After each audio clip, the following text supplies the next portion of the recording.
Estrategia El Ring es un espacio de discusión que aborda temas de innovación, estrategia y marketing, que tiene como objetivo romper con la normalidad dentro de las empresas. Presentado por Guillermo Verduga y Diego Ignacio Montenegro. Buenos días, buenas tardes, buenas noches, bienvenidos una vez más al podcast Estrategia El Ring, del episodio número 3. Como es usual, me acompaña Diego Montenegro, un experto en estrategia. Vamos a seguir aquí en el round discutiendo temas relevantes, temas delicados de estrategia. ¿Cómo estás, Diego, el día de hoy? Bien, gracias. Gracias, Guille. Esperando este tercer round, estoy ya precalentando. Listo, está calentando. Sí. Bueno, entonces un poco para resumir qué hemos visto en estos 2 episodios anteriores, ¿no es cierto? Un poco hemos hablado sobre cultura corporativa, que claro, sobre un liderazgo consciente, eliminar el micromanagement, hemos hablado sobre el propósito más allá de la rentabilidad, es decir, irnos más allá de los balances, entender a la gente, de verdad conectar con la gente dentro y fuera de la organización. Tenemos un gobierno corporativo, es decir, que los líderes de verdad tengan estas discusiones de futuro, ¿no es cierto? Hemos hablado sobre también códigos, es decir, la ética, la creatividad, la innovación, responsabilidad social, responsabilidad ambiental. Levemente, porque nos falta ahondar sobre innovación, que ya vamos a topar esos temas, pero que entonces ya tenemos las 4 patas de la mesa, ¿no es cierto? Y sobre todo el tablero, que es las personas. Y sobre todo el tablero que está la gente, la cultura organizacional. Entonces, ¿qué hay encima de la mesa? Esa es la primera pregunta que viene. Claro. Estás adelantando el round número 8, pero yo creo que antes de hablar qué va encima de la mesa, que lo vamos a hablar al público que nos está viendo y nos está escuchando, pues vamos a topar esto a nivel de detalle. Pero antes de hablar esto, alrededor de este sistema operativo que es la cultura organizacional, soportada por estas 4 patas, ¿no es cierto? Y tratando de sostener este tablero que son las personas, que son los que van a impulsar la organización hacia el futuro, hay que hablar antes de qué está alrededor de esto, qué está alrededor de la mesa. Y esto es muy importante porque si no, no nos vamos a meter en el contexto del futuro. Hemos venido hablando de este asunto, ¿no? Y a las personas nos cuesta hablar del futuro. Así es. Entonces, alrededor de la mesa, ¿qué hay? ¿Otras mesas? A ver, sí, vamos a poder pensar que hay otras mesas, y de hecho debe haber otras, ¿no es cierto? Que son las organizaciones con las que yo conecto. Exactamente. Pero yo lo veo de otra manera, a esta metáfora, que es muy importante. Alrededor de la mesa hay un entorno, hay una situación, hay un microambiente, un macroambiente. Es decir, hay un contexto de cambio. Y el cambio es triste. Pues estamos hablando de que alrededor de la mesa está justamente temas macroeconómicos, microeconómicos, de stakeholders. También, pero hay un cambio, hay algo que se está moviendo. Si podemos hacer la metáfora o el símil de que la organización es como un átomo, ¿sí? Imaginemos que esto es un átomo, esa es la organización y aquí hay más átomos, por supuesto. Hay todo un contexto conectado de organizaciones. Digamos que los electrones, ¿sí? Son este entorno y los electrones giran a una velocidad tremenda. Correcto. Habíamos hablado en el primer capítulo, si no me equivoco, sobre cómo creamos valor. Y habíamos dicho también que la velocidad y la aceleración es fundamental. Bueno, hagamos de cuenta de que estos electrones están girando a una velocidad tremenda y es lo que está pasando alrededor de la mesa, alrededor de este átomo. Ok. El cambio es doloroso. Ahí está el cambio. Y justo te iba a preguntar, porque claro, tú dices, sí, hay un contexto, ¿no es cierto?, que se está moviendo, que es un poco lo que le pasó a empresas como Blockbuster, ¿no es cierto?, que no supieron adaptarse justamente a su ambiente, que quizás estaban bien, eran empresas grandes, tenían su core business bien estructurado, pero no supieron ver este cambio, porque de alguna forma intuir estos cambios es difícil, es muy difícil. Claro, como decíamos, también no tenemos la bola de cristal ni la varita mágica, pero hay cosas que son evidentes. Y ahí es donde nos metemos a pelear con un montón de empresarios, de emprendedores y contra nosotros mismos. Esto más o menos es como decíamos también por ahí, pelear frente a ese muñeco que se va moviendo y se va para adelante cuando estás entrenando, ¿no? Y es pelear contra nosotros mismos porque a veces no logramos ver cosas que son obvias. Y nada es obvio, porque hay cosas que son evidentes que están sucediendo pues, en el contexto. Voy a adelantar una. Vale. La transformación digital. Noticia. O sea, cuando a mí me dicen, oye, estamos comenzando a transformar digitalmente, qué bueno, pero estás como 25 años tarde. Porque esto comenzó a principios de los años 90, mediados de los años 90, y comenzamos a ver las organizaciones como transformación digital permanente, y ahora, claro, nos hemos puesto un poco a correr. Es más o menos como salir a desgastar toda tu energía en el primer round, porque no tenías claro qué es lo que va a pasar en el octavo o el noveno, ¿no? Correcto, correcto. Y que el tema de la tecnología también es súper importante y lo tenemos que también ahondar. Sí. Cómo transforman las organizaciones, ¿no es cierto? Cómo antes si no tienes una página web, no pasaba nada en el 90, no sé. Pero ahora si no tienes página web, no existes. ¿No? Y ahora las páginas web estamos en la versión 3.0, donde es totalmente, a través de algoritmos, le dicen qué es lo que yo voy a querer comprar sin querer todavía comprar. Incluso ya tienes e-commerce, imagínate ni hablar de no estar en redes sociales, si es que tu giro de negocios llega al consumidor final, ¿no? Sí. Y esto es interesante porque estamos hablando de qué está alrededor de la mesa, ¿no? De qué está alrededor de este átomo. Y ahí podemos meter un montón de cosas, pero a mí me impresionan algunas que voy a ir nombrando, ¿no? Me gusta mucho un artista italiano que se llama Francesco Clemente. No sé si voy a hablar, pero sí. para el público, Francesco Clemente. Francesco Clemente dice que el mundo va a estar poblado de turistas y de... Voy a decirte específicamente, porque creo que es importante. ¿De turistas o refugiados? Eso dice Francisco Clemente, que el mundo va a estar plagado de turistas y refugiados. Los turistas, en definitiva, ¿no es cierto? Lo que dice Francisco Clemente es que los turistas van a abrazar el cambio. Es decir, yo voy a estar permanentemente yéndome de un lugar a otro y voy a estar abrazando el cambio. Y los refugiados van a intentar, como normalmente pasa con los refugiados, escapar de algo. Van a intentar escapar del cambio. Entonces, me parece fabuloso esto que dice Francesco Clemente, porque dice, oye, vamos a estar plagados de turistas que van a abrazar el cambio y que vamos a intentar, ¿no es cierto?, adaptarnos a todo lo que está pasando. Eso tiene que ver con la velocidad también. Y otro vamos a ser refugiados que vamos a tratar de huir como sea de los cambios porque queremos un status quo y una zona de confort. Y en las películas futuristas se ve mucho esto, ¿no? Se ve mucho esto que justamente tienes a los que la están pasando muy bien, sí, y a los que le está pasando muy mal. O sea, no hay como que en la mitad. Es o lo uno o lo otro. Y hacia allá están apuntando todos los futuristas, sobre todo. Y eso es, o sea, me da miedo, te digo. Sí. Porque si es que nosotros tenemos que empezar a trabajar en las personas, y vamos a trabajar en las personas, no te hablo de que todos tengamos lo mismo, no te hablo de igualdad, pero sí te hablo de equidad. Sí creo que tenemos que trabajar hacia la equidad, que trabajar hacia el ser humano. Entonces, más bien, es algo que tenemos que hacer hoy para que el futuro no sea tan dramático o tan gris como lo pintan. Y yo creo que no hay hacia dónde correr el cambio. No hay en dónde ocultarse. Entonces, vamos a tener dos tipos de organizaciones, las rápidas y las muertas. Esto no es nuevo. Las rápidas son las que tienen esa capacidad de adaptarse a estos cambios, de abrazar el cambio y el futuro. Y las muertas van a ser las que van a estar preparadas por un mundo que ya no existe. Correcto. Y esto es muy fuerte en estrategia. Porque este podcast es de estrategia y estamos hablando en eso. Y es muy fuerte en estrategia porque si a mí me ha ido bien los anteriores, recuerden, pasado, presente y futuro. Si me ha ido bien en los anteriores 50 años de la organización con una receta que he manejado, no significa que los próximos 50 van a ser igual. Ni siquiera el próximo día. Ni siquiera el próximo día porque la estrategia está diseñada solamente para esa etapa en la que yo construí. Y como estamos hablando de una velocidad muy grande, a lo mejor no dura más de un día para la que fue diseñada. Y no hay dónde esconderse. Y no hay dónde ocultarse del cambio, porque los cambios se nos vienen como una ola gigantesca. Entonces, más bien, claro, enfocarnos justamente en las 4 patas de la mesa, ¿no es cierto? En la cultura corporativa, que esto va a ser más trascendental. Si tienes organizaciones eficientes, creo que pueden ser más trascendentales. Porque ya el tema de la estrategia, como tú dices, la estrategia se adapta, cambia.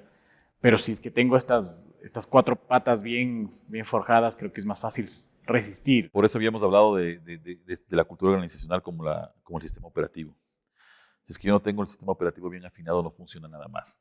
¿Qué es lo que tú estás pensando que está encima de la mesa? No va a funcionar lo que está encima de la mesa si yo no logro afinar mi sistema operativo. Pero para afinar mi sistema operativo, tengo que darme cuenta qué es lo que va a pasar y lo que está pasando en el contexto. Por ejemplo, tenemos en el mundo actualmente una avalancha de lo barato. Sí. Entonces, aquellas organizaciones que tienen servicios, productos, ideas caras, ¿cómo se van a adaptar? O simplemente vas a ir a buscar en este mundo a las tribus, esas que creen y sienten, que todavía están pensando en comprar algo que sea espectacular, novedoso, único, pero que tenga también un precio alto. Sí.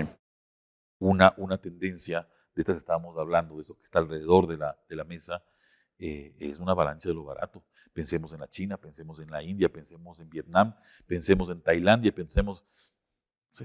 Y con lo barato viene también lo genérico, es decir, ya no estamos compitiendo con las marcas. Yo, sí, no voy a competir, no sé, una chaqueta Armani con una chaqueta Yves Saint Laurent, ¿no es cierto? Tenemos un mundo de marcas genéricas que son buenas, Sí, que son interesantes, buenas, claro, que tienen diseño y que son baratas. Entonces, para ver solamente dos aspectos, ¿no? Claro, bueno, es que aquí, y yo sí te sigo totalmente porque yo he visto que en la economía los productos tienden a comoditizarse, ¿no es cierto? Por ejemplo, los vehículos ya, antes tú tenías un auto japonés, un auto coreano, oye, ahora el auto japonés y el auto coreano performan muy similar, ¿no? Como los chinos también, incluso. Y antes ni le regresaban a ver a los chinos y ahora los chinos entonces también están con estándares de calidad bastante similares. Y entonces, ¿ya cuál es el diferencial? Yo creo que el diferencial va por la parte que estábamos hablando. Las tribus están valorando mucho si estás conectado con mis creencias, si estás conectado con mis emociones. Es decir, ¿qué hago con el auto? No qué tiene el auto. Bueno, no vamos a hablar de cuántos centímetros cúbicos tiene el motor o si el componente es de, no sé, hierro o cromo. Eso al consumidor le da lo mismo. ¿Qué me estás proponiendo? ¿Qué voy a hacer yo con el auto? ¿Hacia dónde me voy a transportar? Porque una también de las grandes tendencias es la libertad. Así es. Una de las grandes tendencias, lo que está alrededor de la mesa, es la libertad. Y lo hemos visto en pandemia. En pandemia hay mucha gente que se contagió, pero no se dio 1 centímetro su libertad como persona. Entonces, ¿qué voy a hacer yo con el auto? ¿Me vas a dar más libertad? ¿Me vas a dar más seguridad? ¿Me vas a dar más momentos familiares? ¿Vas a permitir que sea más eficiente profesionalmente? ¿Qué vas a hacer con el auto? Entonces, por allá van las propuestas de valor del futuro. Nos estamos metiendo un poco por encima de la mesa, pero una de las grandes tendencias, circunstancias, hábitos que están cambiando alrededor son, por ejemplo, la percepción que yo tengo de la libertad. El mundo cada vez es más libre. Y te voy a decir otra.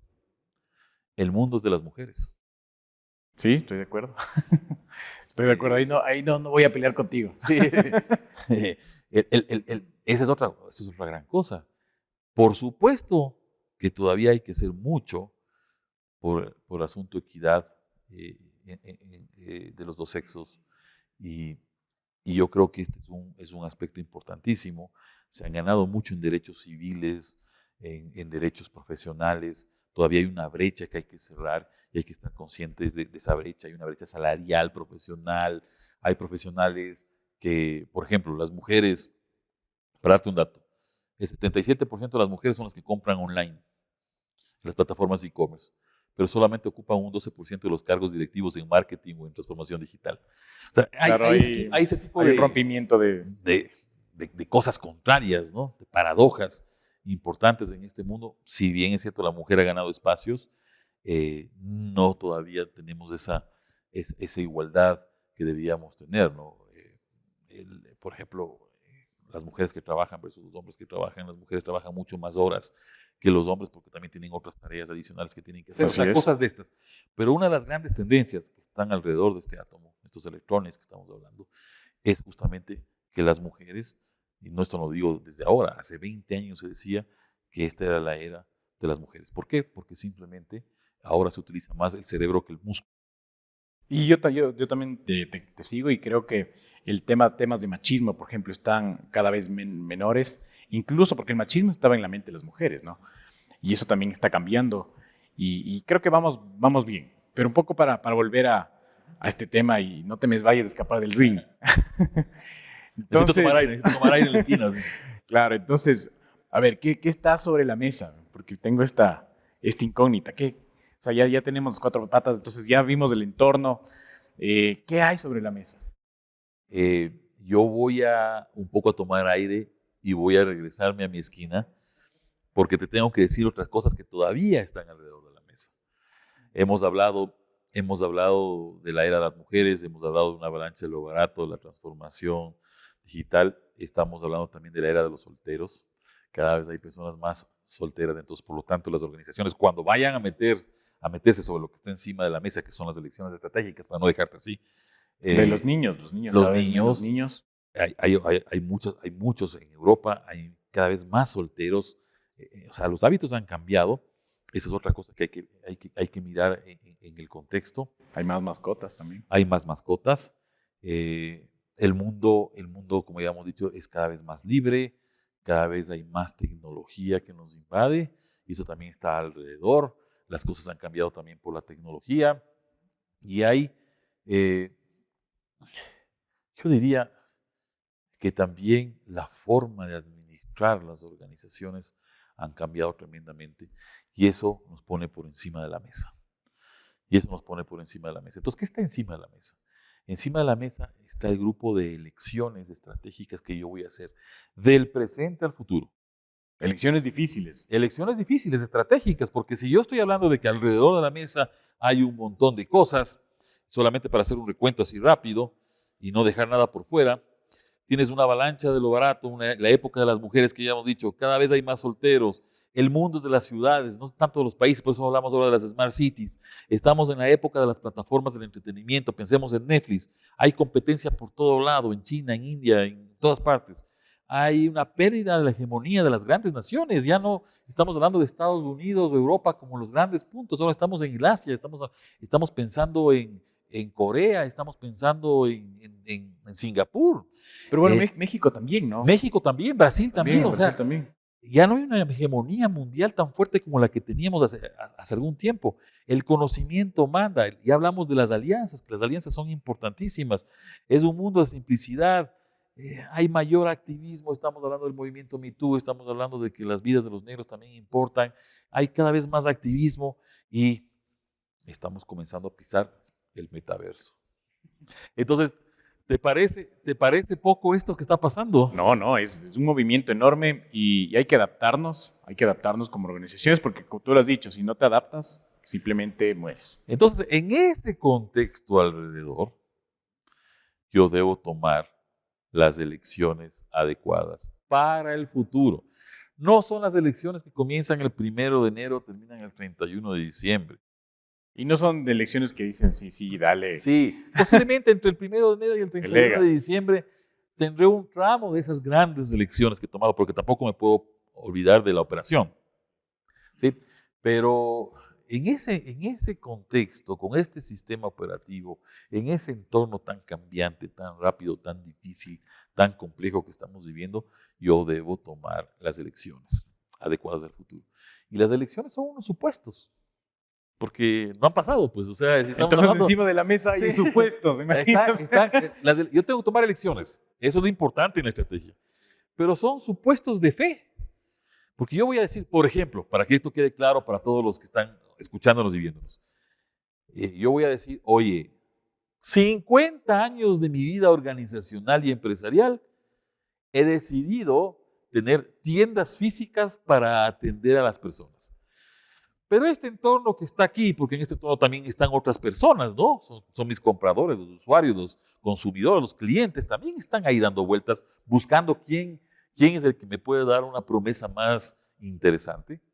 Resulta ser que ahora yo veo una gran tendencia por el cambio generacional, por ejemplo, de que ya no venden tiendas físicas, sino venden en plataformas de e-commerce. Esa es una elección que tengo que tomar. Claro, y bueno, aquí se habla mucho de la omnicanalidad, ¿no? Sí.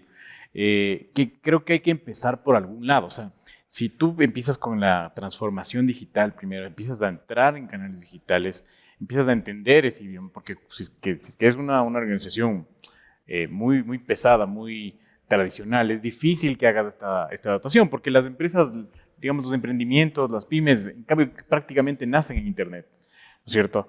Pero si eres una de las que no, te va a costar esto y también tienes que ver si es que tus consumidores están ahí. Correcto. Porque, bueno, ahora, ¿quién no está en Internet? ¿No? Ya está. Claro, posiblemente hay una mínima porción de la población que todavía no está, ¿no? O están viviendo en alguna comuna metida, no sé, en alguna montaña alejada, ¿no? Que también es una tendencia, el back to the basics también puede ser una tendencia que veamos a futuro, Guillo. Y que para eso tú tienes que tener un canal presencial, probablemente, porque si te lo piden tus consumidores tienes que estar.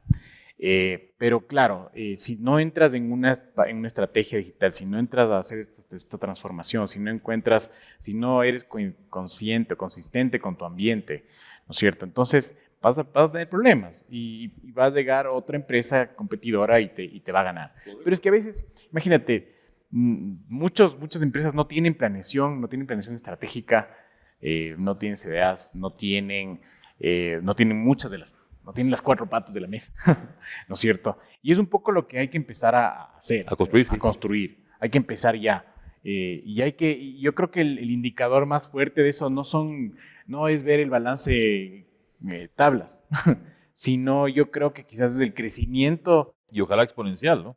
Que ahora el crecimiento en algunas empresas es muy lento. Muy lineal, sí. Muy lineal. Tú dices, estoy creciendo al 0.5% año a año y casi que con el mismo volumen de la inflación. Obviamente hay empresas o industrias que ya son maduras, ¿cierto? Que quizás por su volumen ya el crecimiento no va a ser tan grande.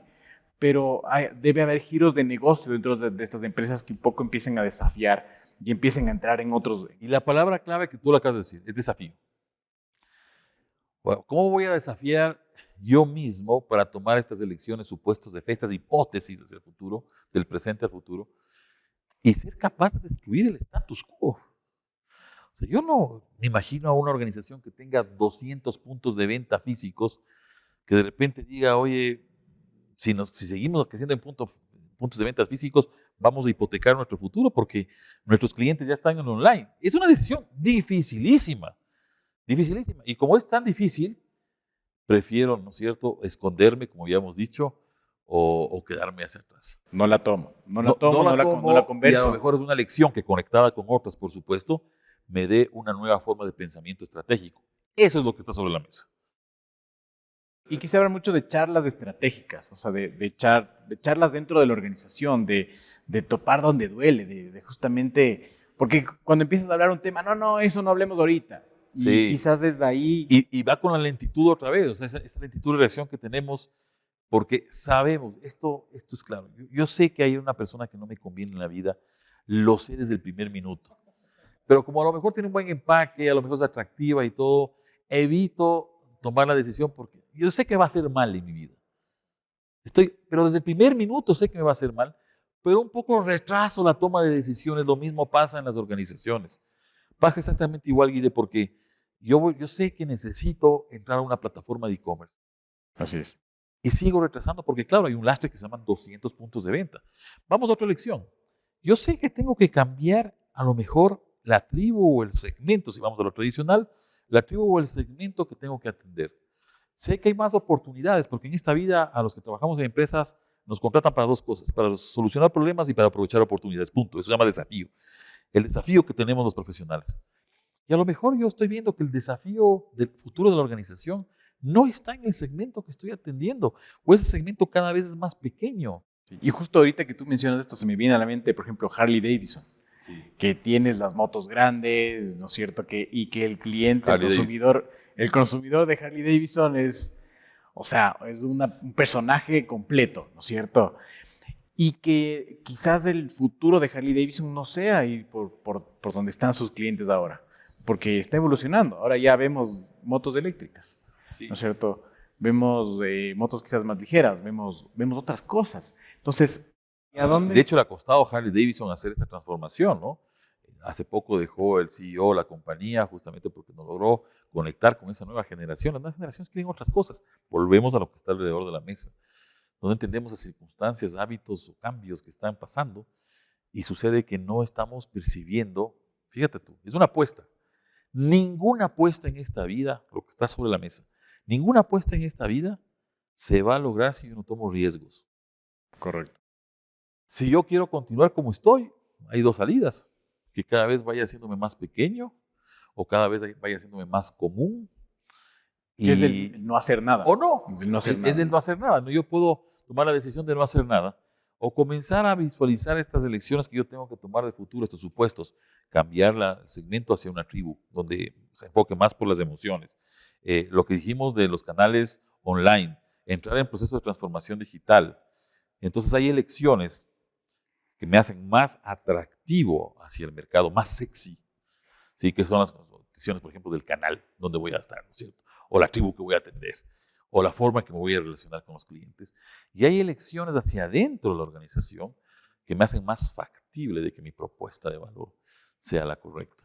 Y esto que tú mencionas me suena a experimentación, me suena a innovación. Pero claro. Entonces, un poco para hacer sentido, yo creo que la estrategia y la innovación van de la mano.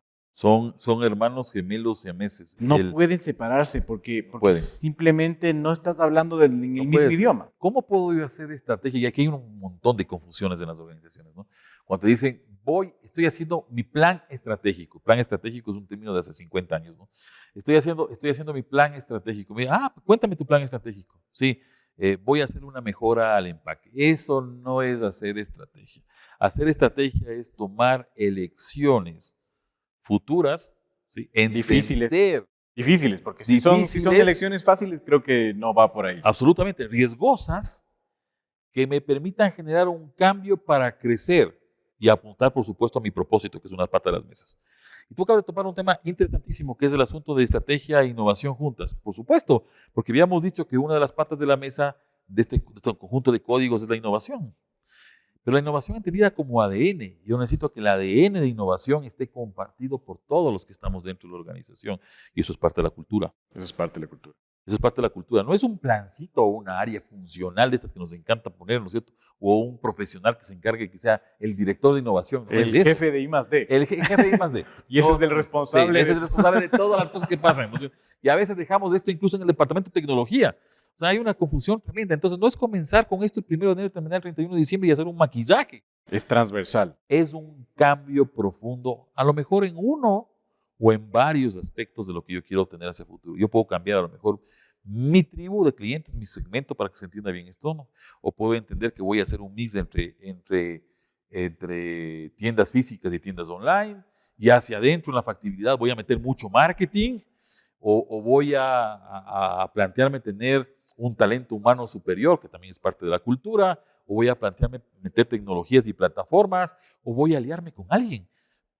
Estos son el conjunto de lecciones, supuestos, hipótesis que yo tengo que adoptar hacia el futuro. Y después tengo que juntarlos, que podremos hablarlo en otro podcast. Y esto de las alianzas que tú mencionas es súper importante, pero nos cuesta como latinoamericanos, bueno, como ecuatorianos, aliarnos. Al mundo le cuesta. Nos cuesta aliarnos. O sea, al mundo le cuesta, más a nosotros, ¿no? Pero más a nosotros, sí, o sea, al mundo le cuesta. Pero, por ejemplo, tú ves en otros países que hay clústeres, que hay de verdad un grupo de gente que tiene un fin en común y trabajan en conjunto.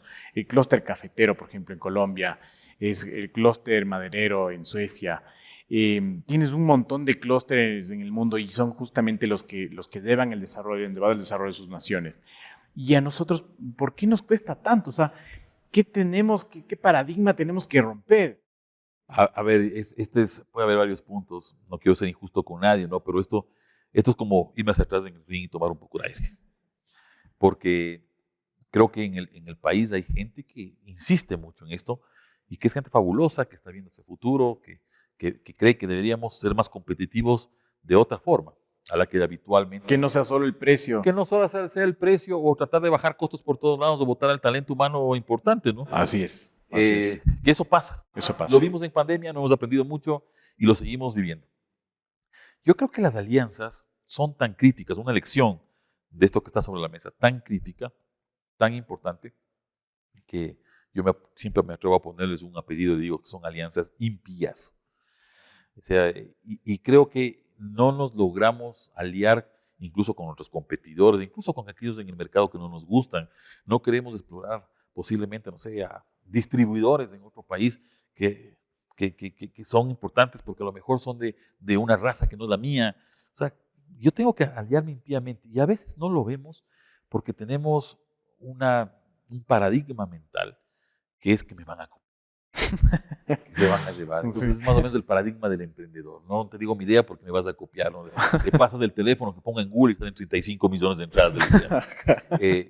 Nos van a copiar. No tengo confianza y la confianza es crítica en esto. Pero ¿cómo comienzo a generar confianza con los aliados estratégicos que estamos hablando, incluso con la competencia, sentándonos a conversar y teniendo una cosa en la mente? Y ser transparentes, ¿no? Ser transparentes. Una de las grandes tendencias es la transparencia. O sea, las nuevas generaciones buscan transparencia en todo lo que compran. Y las empresas grandes te lo piden, ¿no? Sí, claro. Bueno, para hacer negocios, ¿cuánto te estás ganando? ¿Por qué tiene que ser un mito o algo oculto? Esa es una de las taras mentales que tenemos, ¿no es cierto? Y estos paradigmas son tan fuertes que no quieres compartir y tienes que generar confianza. La única manera de generar confianza es conversando. La confianza es un acto de fe. Así como estamos diciendo que las elecciones son un acto de fe. La confianza es un acto de fe. Pero para que este acto de fe vaya creciendo y se vaya realmente haciendo confianza, tenemos que sentarnos a conversar. ¿Cómo hacemos los competidores que hacemos más o menos lo mismo? Ojalá de manera diferente, pero que hacemos más o menos lo mismo. ¿Cómo hacemos para hacer crecer la torta, el pastel? No para yo tratar de tener el pedazo más grande, ¿no?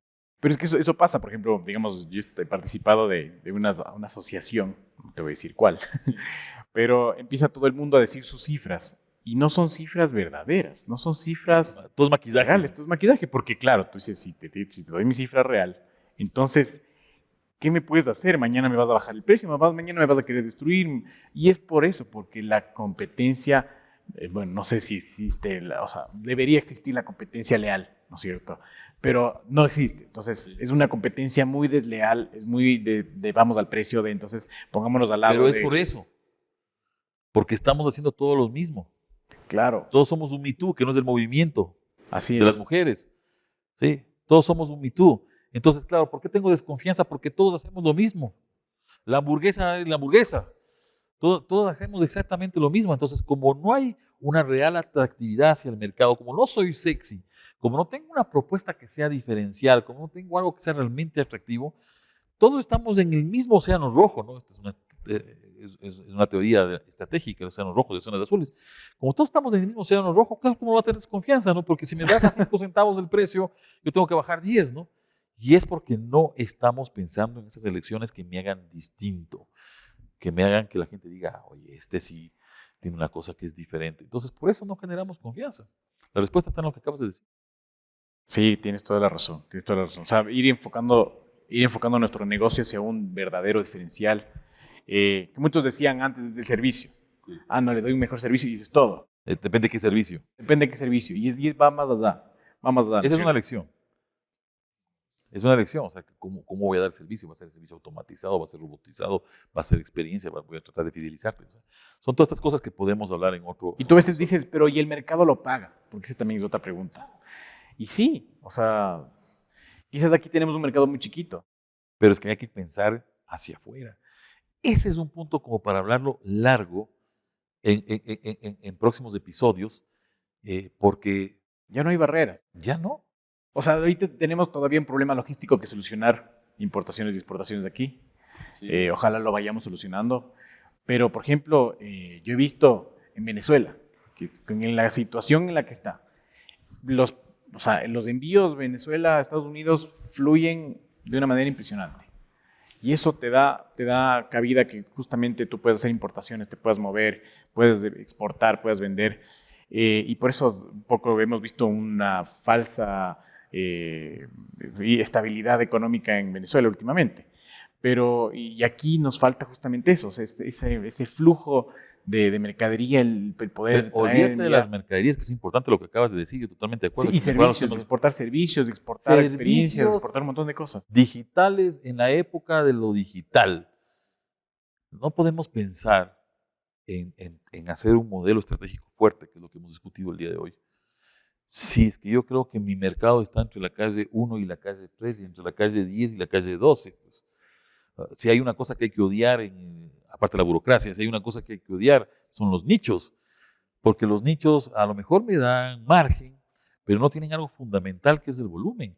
Y ahora el volumen está en el mundo y están todos estos servicios que son digitalizados y que puedes llegar a cualquier parte. Entonces, nosotros como empresarios no debemos pensar en nuestros países, me refiero a Ecuador, a Colombia, o Perú, a cualquier país en cualquier latitud del mundo, solamente hacia adentro.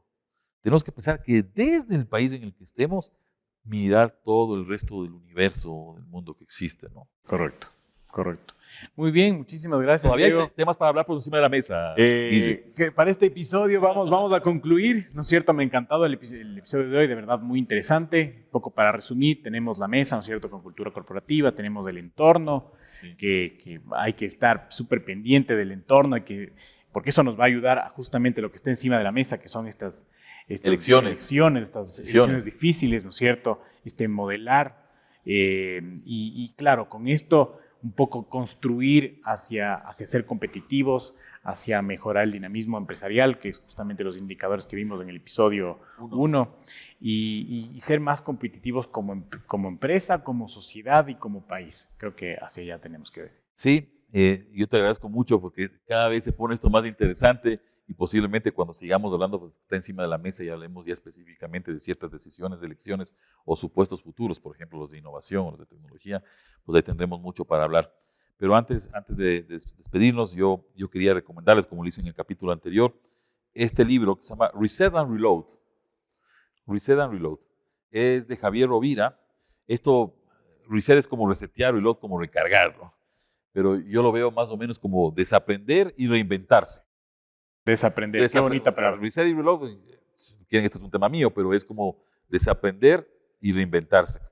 Y hay una parte final que quisiera leerles que dice que a todas las personas que se planteen qué puede pasar en el futuro, o sea, a todos los que nos planteemos qué va a pasar en el futuro, que tengan interés en cuestionarse el status quo de las cosas, que es lo que hemos hablado el día de hoy, que no crean en las doctrinas preestablecidas, ni en el pensamiento único, en esa zona de confort que habíamos hablado, que piensen que hay otras formas de ver las cosas, que admiten opiniones diferentes a las suyas y ven el valor de las mismas y que muestren el interés por cambiar, están realmente en Reset and Reload.